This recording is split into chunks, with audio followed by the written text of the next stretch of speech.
Scorpio, hi! Welcome to Mr. Queen PH. At ito ang inyong weekly reading for February 10 to 16, 2025. If you're interested in private readings, meron tayong link sa description. At sa pinned comment, pakicheck nyo lang information kung paano mag-book for a private reading. And please subscribe to our channel to show your support. Like, share this video at mag-comment na rin kayo kung kayo ay naka-resonate. Ayan. And thank you sa mga hindi nagsiskip ng ads. Thank you sa support. Okay, let's see the weekly energies for you. Scorpio. Seer. Owl. So, maaring iba sa inyo, you are looking for answers. May hinahanap kang sagot. Sagot sa tanong mo, or meron kang nire-research, meron kang pinag-uukulan ng interest mo. Pwede itong bagong work, bagong earning opportunity, pwede ring meron kang kinikilala na person, no? Gusto mo siyang mas makilala pa ng lubusan. Yung iba nag-aaral, or meron kayong mga short courses na tinitake, pwedeng online courses. O, 'di ba?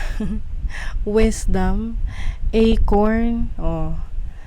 So you're gaining a lot of wisdom, insights sa mga ginagawa mo ngayong pagsasaliksik. Ayan. So you're learning a lot. Ini-improve mo yung iyong kaalaman, yung iyong abilities. You also have community. So, yung iba sa inyo, maaring you are networking, connecting with more people. Marami kayong mga nakikilala or makikilala ngayong week na to, na mga bagong connections that will help you grow. Grow your community, grow your career, grow your business. So, yung iba sa inyo, magiging part kayo ng isang grupo. Pwedeng ito ay like a social group. Pwedeng sa online, pwede namang in person. Let's see your overall energy. The Two of Wands. Two of Wands is finally making steps. Kung nauna meron ka inspiration, tapos yung inspiration na yun, sinundan mo na siya, no? Pinurso mo na, and now you are taking steps. Meron ka na iba, kung may kailangan kayong piliin or pagdesisyonan, nakapagdesisyon na kayo, nandun na kayo sa first phase of your new path, ng bagong path ninyo. So your challenge is the Hierophant. So as a challenge, pwedeng itong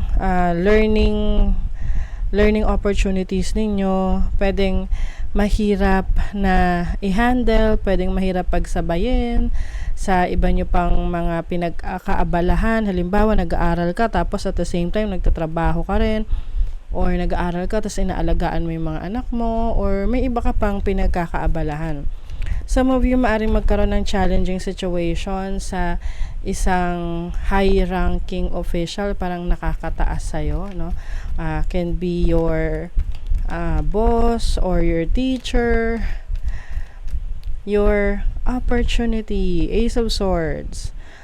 This is clarity, new beginnings din to. So maaring may bago kang ipupursue na interest, no, ngayong week na to, wherein desidido ka talaga na may baguhin sa buhay mo.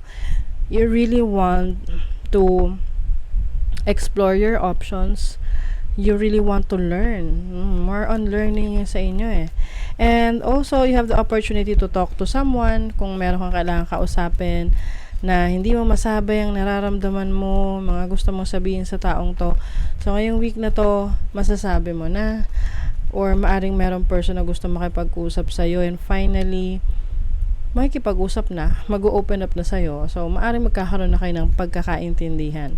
And then, your challenge, your blessing is the 7 of Coins. So, kung kayo ay merong hinihintay na kaperahan, no?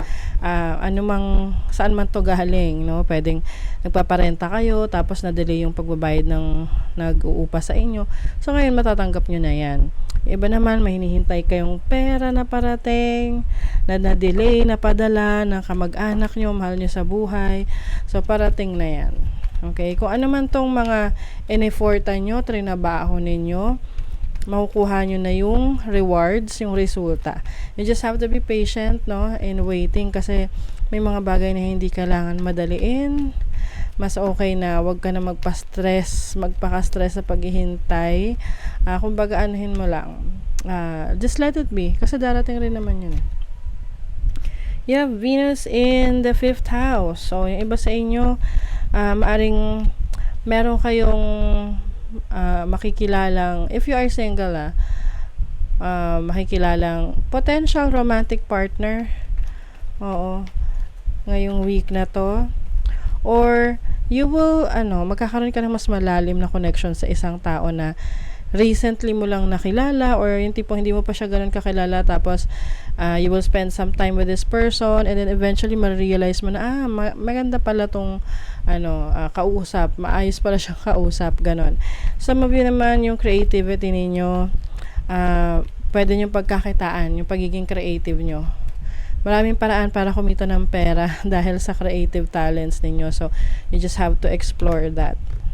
You have Mercury in Virgo in the 6th house.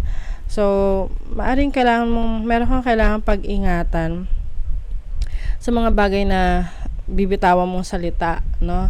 Kasi pwedeng meron kang ma-offend kahit na para sa'yo, hindi naman yun offensive. Kasi minsan iba-iba yung kultura ng iba't ibang tao. Meron silang, yung iba parang offensive na sa iba, yung iba naman okay lang yun kasi sanay sila. So, be careful sa mga mabibitawan mong salita, lalo na sa mga bagong kakilala mo lang, especially kung ikaw ay nagne-network, may mga bago kang connections. And then you have Venus in Gemini in the 3rd house. Yung iba sa inyo Scorpio, meron kayong meron ditong admirer, oo, na ikaw yung laging iniisip ng person na to. Lagi siyang nagko-comment, no? Lagi siyang nagpaparamdam or nagsasabi ng kanyang, parang pinapansin ka lagi. Kung merong ganyan sa buhay mo, then possible that this person ay may romantic interest sa'yo. So, tinan pa natin. Demonstrate love, find out what is important to those you love and act on it. Ayan. So, 'di ba, pag demonstrative tayo, ibig sabihin we show our love to our loved ones. So, iba't iba tayo ng love language. So, yung iba sa inyo, mas ipapakita nyo sa paraan ninyo kung paano kayo magmahal. O, yung iba pinagluluto, yung iba nagre-regalo, nagbibigay ng pera, or may mga appreciation, words of appreciation, ganyan. So, you're going to show more love and demonstrate love to others. And others din naman ay ganun sa inyo. Okay? So, that is your reading, Scorpio. Thank you so much. See you again.